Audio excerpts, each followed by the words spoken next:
सिन्धु सन्तोष किचनमा यहाँहरू सम्पूर्णलाई नमस्कार। आज म 2 लिटर दुधबाट पनिर बनाउन गइरहेको छु, जसमा मैले एउटा कराईमा पानी हालेर बसालेको छु, जुन पानीले गर्दा तल दुध डढ्न पाउँदैन र पानी उम्लिसके पछाडि यसमा दुध हाल्नु होला।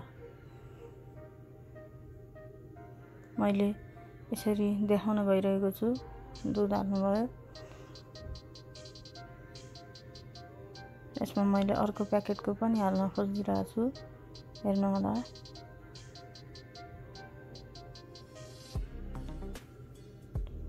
यसरी दुधलाई चलाउनुस्, एकहोरो चलाउनु पर्दछ। दुध 2-3 मिनेटपछि उम्लिन थाल्दछ। हेर्नुस्, दुध यति मजाले उम्लिसकेको छ। अब यसलाई हामीले लेमन हाल्नुपर्ने हुन्छ, कागती हाल्नुपर्ने हुन्छ, जसले गर्दा दुध फटाउन सजिलो हुन्छ। मसँग एउटा कागती छ र यो कागतीलाई मैले काटेर यसलाई निचोरेर यसको रस दुधमा थोरै थोरै गरेर मिसाउन गइरहेको छु। देख्न सक्नुहुन्छ। ल, करिब 2 चम्चा जति कागतीको रस रेडी भएको छ र हामीले यसलाई बिहान नहालिकन रस मात्रै थोरै थोरै गरी 3 पल्टसम्म हाल्दछौँ, जसले गर्दा दुध फटाउन सजिलो हुन्छ।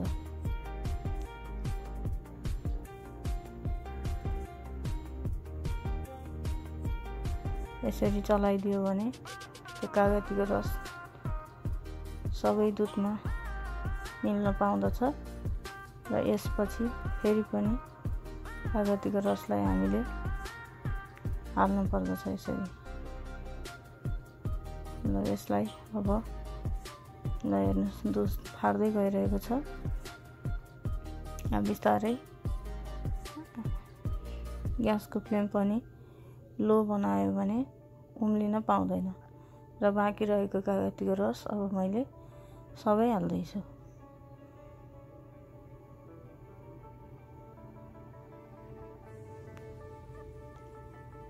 यसलाई अब 1 मिनेटपछि राम्रोसँग एकहोरो चलाउँदै गर्दा दुध फाटिसकेको छ। अब एउटा कचौरामा जालीको सहायताले कपडा राखेर त्यो फाटेको दुधलाई त्यहाँ खनाउने, जसमा चाहिँ हजुरहरूले भुल्नु हुँदैन कि कपडा चिसो हुनुपर्दछ। चिसो भयो भने तातो दुधले असर गर्दैन। देख्न सक्नुहुन्छ।